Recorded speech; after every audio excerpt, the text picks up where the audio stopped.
Hi friends, YouTube channel में आपका फिर से पुनः एक बार स्वागत है। आज फिर हम अपने उसी बिंदु को आगे बढ़ाते हुए छंद के अगले चरण पर चलते हैं। अगला छंद है हमारा उपजाति छंद। उपजाति छंद का मूल शब्द है कि 11 वर्णों वाला समृद्ध छंद। हाँ दोस्तों, उसी कक्षा को आगे बढ़ाते हुए हम पहुँचते हैं उपजाति छंद।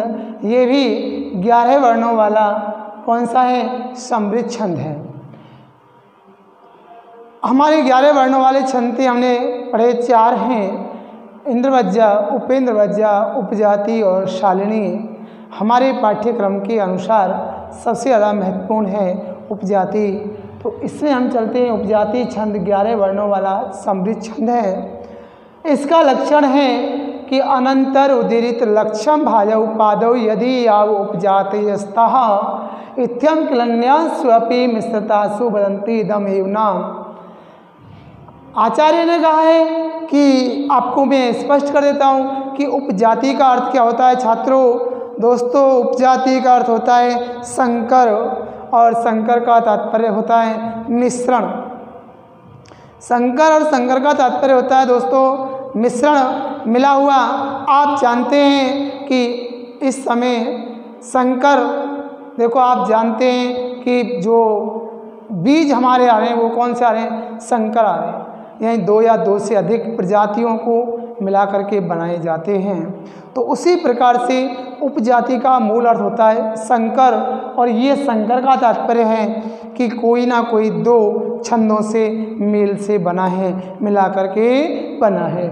तो ये उपजाति होने को तो कई छंदों के मध्य हो सकती है। ऐसा तो हम नहीं कह सकते कि भाई केवल इंद्रवज्जा और उपेंद्रवज्जा से ही उपजाति होती है। उपजाति तो एक संज्ञा होती है। मैंने आपको समझाया कि छात्रों उपजाति एक संज्ञा होती है। ये तो 2 जातियों से मिलकर के बनाई जाती है। अब वो कोई भी 2 जाति हो सकती हैं, लेकिन अधिकांशतः ये उपजाति 2 कौन कौन से छंदों के मध्य होती है? वो हैं इंद्रवज्जा और उपेंद्रवज्जा। इन 2 के मध्य अधिकांशतः मिश्रण होता है, तो संक्रमण होता है। तो वही संक्रमण क्या कहलाता है? उपजाति कहलाता है।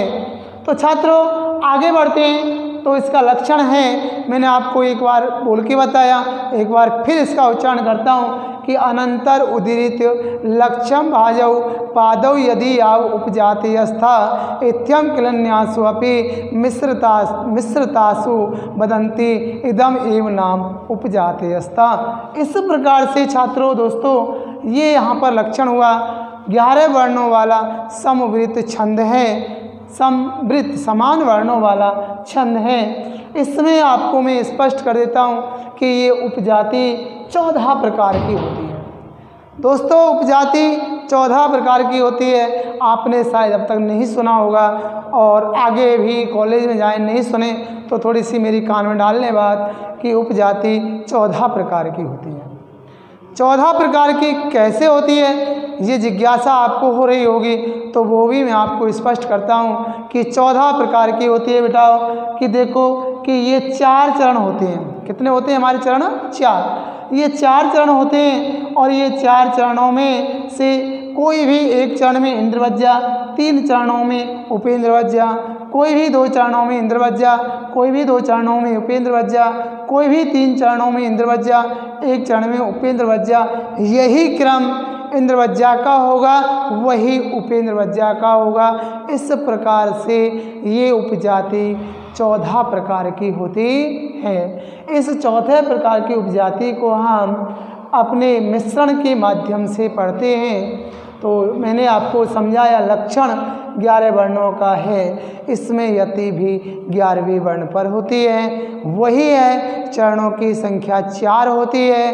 कुल चरणों में वर्णों की संख्या 44 होती है। दोस्तों ध्यान रखें, तीनों ही लक्षण, तीनों ही छंद के लक्षण अलग अलग हैं, लेकिन इनकी 3 बातें समान पड़ी हमने अब तक कि चरणों की संख्या, यति और कुल वर्णों की संख्या। यति वही चारों में 11वें वर्ण पर होती है। पूरे पद में 11 चौका 44 वर्ण होते हैं। चरणों की संख्या 4 होती है। तो इस प्रकार से दोस्तों आगे बढ़ते हैं। उदाहरण है कि अनंत अनंत शास्त्रम बहुलाच विद्या स्वल्प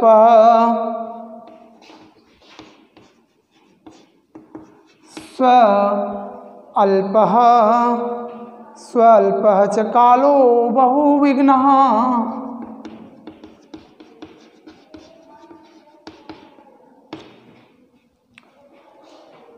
कहा अनंत शास्त्रम बहुला च विद्या स्वल्पः च बहुविघ्नः। ता च और जोड़ना है। हमने 2 चरण लिखे। चरण कितने होते हैं? 4। चारों ही चरणों में यति कितने वर्ण पर होती है? 11 वर्ण पर होती है। आगे कहा यत सारभूतम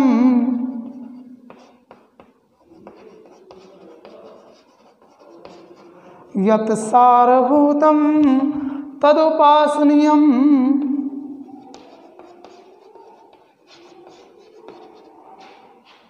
हंसो यथा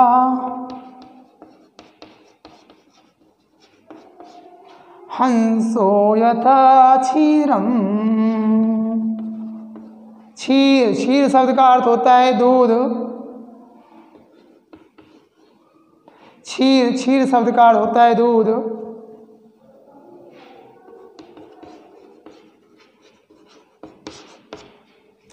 कहा कि जिस प्रकार से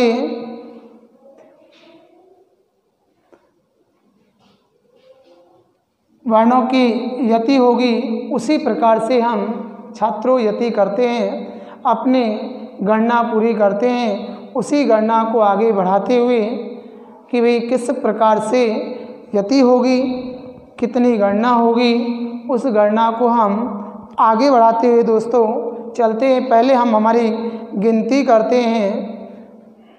गिनती गिनो भाई। चलो वही है कि 1 2 3 4 5 6 7 8 9 10 11। यति कहाँ हुई? 11वें वर्ण पर। 1 2 3 4 5 6 7 8। स्वल्पच विद्या बहु विघ्नताम च सारम कालो बहु विघ्नताम। सॉरी, एक स्वल्प च कालो बहु विघ्नताम। यहाँ पर एक च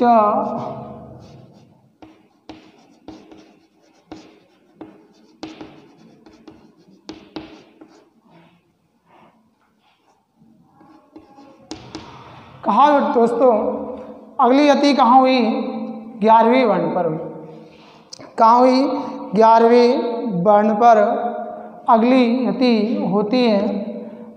तो कहा अनंत शास्त्रम बहुलाच विद्या स्वल्पः च कालो बहु विघ्नता च। यति होती हमारी पहली यति हुई यहाँ पर, और यहाँ यति होने के बाद छात्रों हमने एक चरण बनाया, ये यहाँ से यहाँ तक, और वर्णों की संख्या हुई 11। 1 2 3 4 5 6 7 8 9 10 11। 1 2 3 4 5 6 7 8 9 10 और 11। 11वें वर्ण पर यति होती है। दूसरी यति यहाँ भी देखते हैं हम। इस वर्ण में अगली यति कहाँ होगी? चरण को ध्यान रखना है आपको।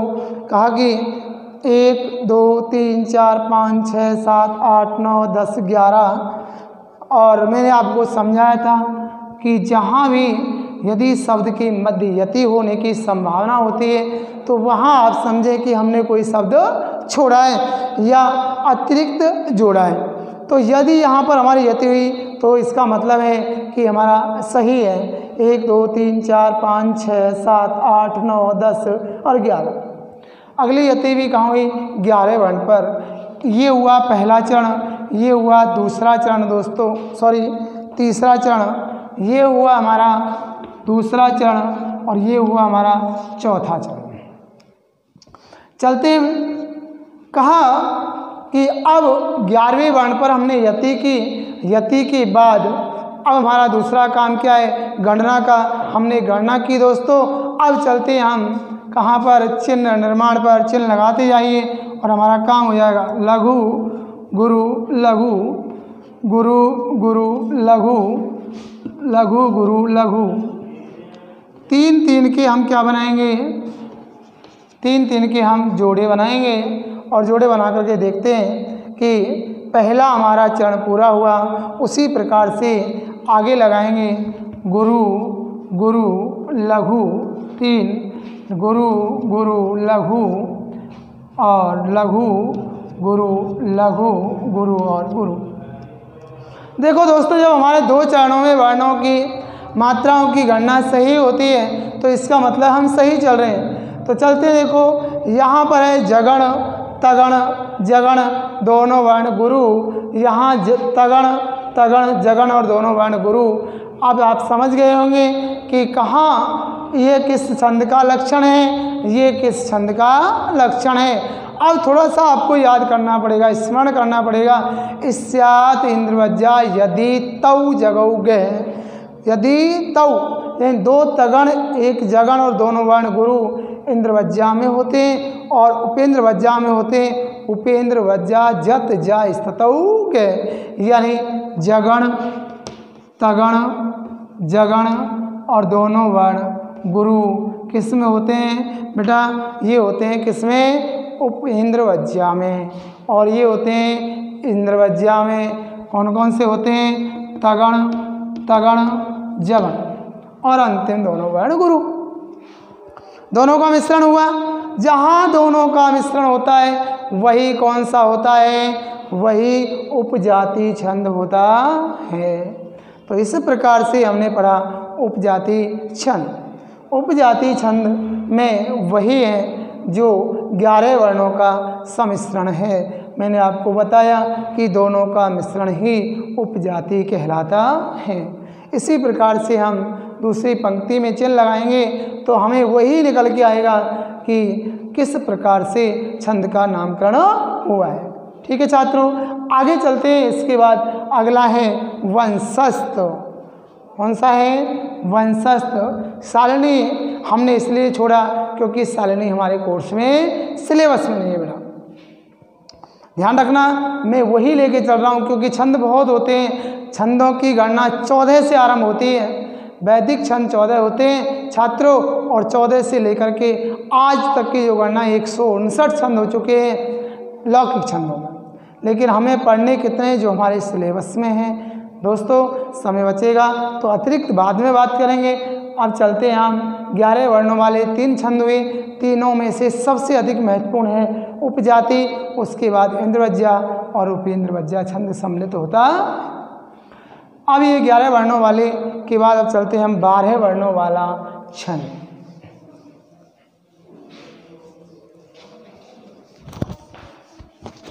उदाहरण आप अपनी इच्छा अनुसार और भी ले सकते हैं दोस्तों, कि ऐसी कोई बात नहीं कि यही उदाहरण हो, उदाहरण और भी होते हैं। इसका एक उदाहरण आपकी पुस्तक का भी है, वो है कि अस्ति उत्तरस्याम दिशि देवता आत्मा हिमालय नाम नगाधिराज पूर्व पर्वतो निधि ग्रह्य स्थिता इव पृथिव्या इव मानदंडम। ये भी आपके किताब में पाठ्य पुस्तक में लिखा हुआ है। अगला है वंशस्थ छंद। वंशस्थ छंद देखो छात्रों, ये कितने वर्णों वाला है? ये है 12 वर्णों वाला समवृत्त छंद।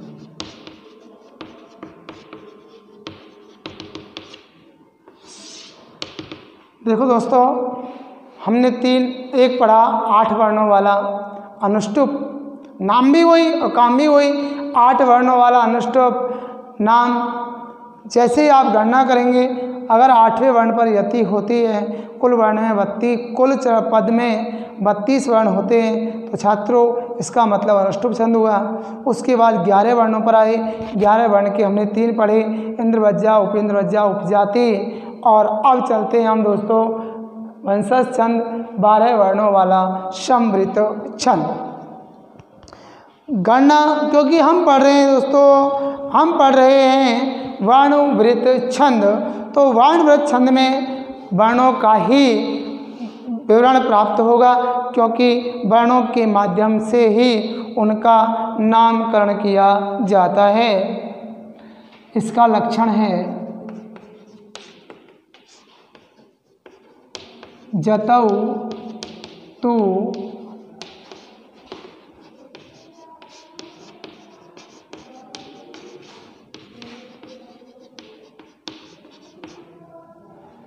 जतौ तु वंशस्थम उदीरितौ जरौ।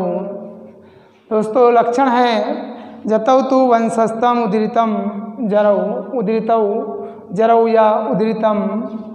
यहाँ आप तौ की जगह तम भी लिख सकते हो, क्योंकि दोनों प्राप्त होते हैं बेटा, कि किसी किताब में तम लिखा होता है, किसी में तौ लिखा होता है।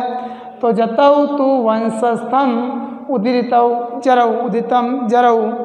कहा लक्षण हमारा स्पष्ट करता है कि 12 वर्णों वाला है। तात्पर्य है छात्रों कि यति जो होगी वो 12वें वर्ण पर होगी। यति कहाँ होगी? 12वें वर्ण पर होगी। यति 12वें वर्ण पर होती है, 12वें वर्ण पर होती है।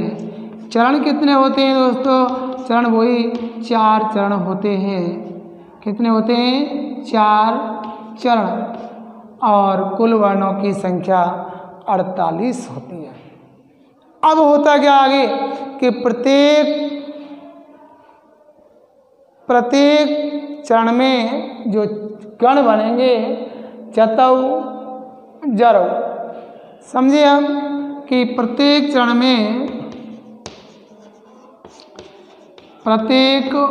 में ध्यान रखना है छात्रों कि प्रत्येक चरण में जो गण बनते हैं वो गण क्रम से हैं जगण,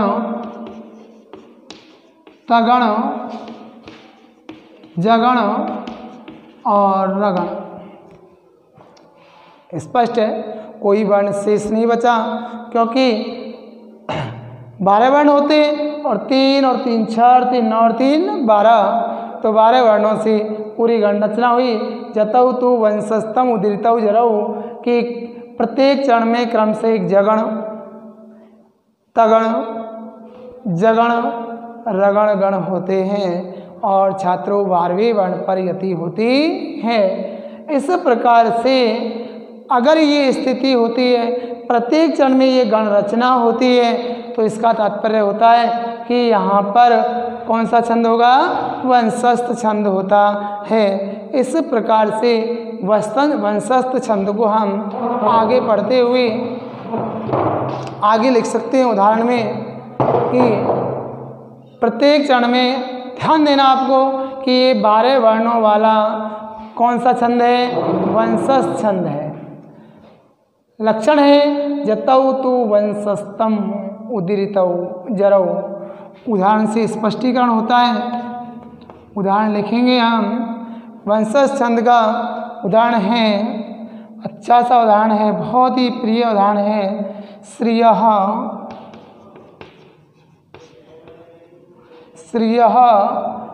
कुरुणाम, श्रियः कुरुणाम अधिपस्य, जोड़ देता हूँ, अधिपस्य, श्रियः कुरु अधिपस्य पालिनीम, पालिनीम। आगे कहा प्रज्ञासु, प्रज्ञासु व्रतिम। व्रति जानते बेटा, व्रति का अर्थ होता है आचरण,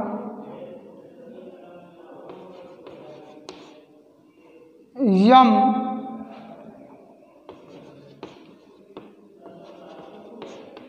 यम युक्तः वेदितुम्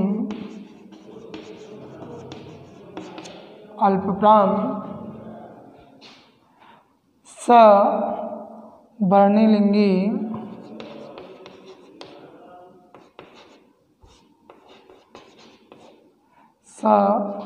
वर्णिलिंगी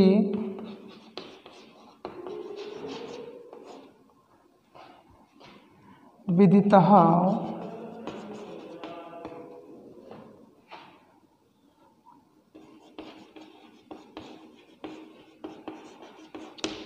समायौ युधिष्ठिरम्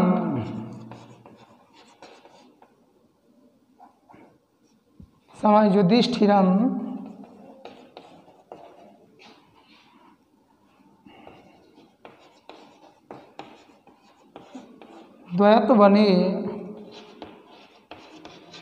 वनेचरः।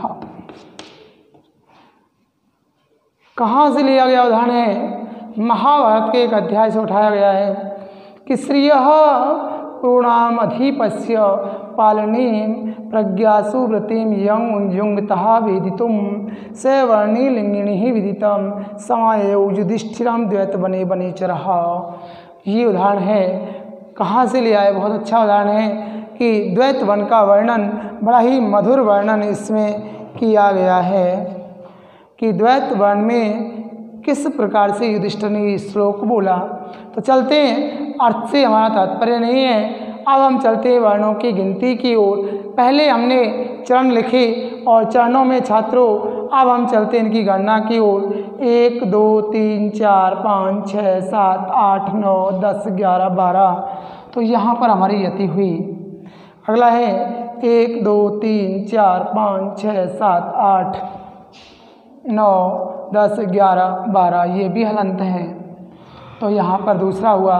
ध्यान रखना बच्चों, ये भी आधा ये वर्ण पूरा है। 1 2 3 4 5 6 7 8 9 10 11 12। ठीक है छात्रों, ये भी आपको विशेष कर ध्यान रखना है क्योंकि ये हलंत लगा हुआ है। 1 2 3 4 5 6 7 8 9 10 11 12। तो जैसे ही हमारी गणना पूरी होती है तो गणना पूरी होते ही हम समझ जाते हैं कि यहाँ पर कौन सा छंद होगा कि वंशज छंद। वैसे आपकी सुविधा के लिए मैं बता देता हूँ कि हमारे पाठ्यक्रम में केवल 12 वर्णों वाला एक छंद है, वो है वंशस्थ। हमारे सिलेबस में देखो बहुत कुछ छंद तो ऐसे ही हैं जो आप गणना करते ही मालूम कर लेंगे। केवल विशेष ये ध्यान रखना है आपको कि कौन सा वर्ण, कौन सा छंद कितने वर्णों वाला है। जो 3 छंद हैं इंद्रवज्जा, उपेंद्रवज्जा, उपजाति, उनमें 11-11 वर्ण हैं। बाकी अधिकांशतः जो शेष बसे हुए हमारे छंद हैं वो सभी भिन्न भिन्न वर्णों वाले हैं। भिन्न भिन्न गणना से उनका प्रयुक्तर लिया जाएगा। तो पहला है, निशान लगाएंगे हम, चिन्ह लगाएंगे, गण चिन्ह के आधार पर हम चलते हैं। लघु गुरु लघु, लघु गुरु लघु, गुरु गुरु लघु, करुणाम हो गया, लघु गुरु गुरु, फिर लघु गुरु लघु, गुरु लघु गुरु। देख सकते हैं आप कि ये वर्ण लघु है क्योंकि संयुक्त वर्ण है। स्र मिलके बनता है स और र, दोनों से मिलकर के स र ए से मिलकर के स्र शब्द बनता है छात्रों। इसलिए ये संयुक्त वर्ण है। तो संयुक्त वर्ण है, लघु है, छोटी मात्रा है, गुरु है और लघु है। तो पहले हमने देखो क्रमशः जगण आ गया, फिर तगण आया, फिर जगण आया, फिर रगण आया। इस प्रकार से सभी छंदों में देखो लघु गुरु लघु, गुरु गुरु लघु, लघु गुरु लघु और गुरु लघु गुरु, वही गाना आएंगे हमारे, वही रचना होगी। इस प्रकार से हम सभी चिन्ह लगा सकते हैं। यहाँ पर सभी चिन्ह वही दर्शाते हुए हमारी गण रचना होती है लघु गुरु लघु गुरु लघु गुरु गुरु लघु लघु गुरु लघु गुरु लघु। आप देख सकते हैं कि हमारी चारों गणों में वही गण रचना बनी, चारों चरणों में वही रचना बनी। इसलिए यहाँ पर कौन सा छंद हुआ छात्रों? वंशस्थ छंद। प्रत्येक चरण में चारों गण होते हैं और चार गण हैं, जगण, तगण, जगण और रगण। इस प्रकार से छात्रों हम कह सकते हैं कि यहाँ पर कौन सा छंद होगा? वंशस्थ। कौन सा होगा? वंशस्थ। उदाहरण को नोट किए कर लीजिए, लक्षण को भी नोट करें, स्मरण भी करें। आगे कल हम फिर बढ़ेंगे। यहाँ पर ये जो आपके 8, 11 और 12 वर्णों वाले छंद समाप्त हुए। अब कल हम चलेंगे छात्रों 14 वर्णों 15 वर्णों वाले छंदों की ओर। आपके 14, 15, 17 और 19 वर्णों वाले छंद आपके सिलेबस में हैं। उसके अतिरिक्त 21 वर्णों वाला छंद आपके सिलेबस में नहीं। तो इस प्रकार से छात्रों आज हमने 11 और 12 वर्णों वाले छंद पढ़े।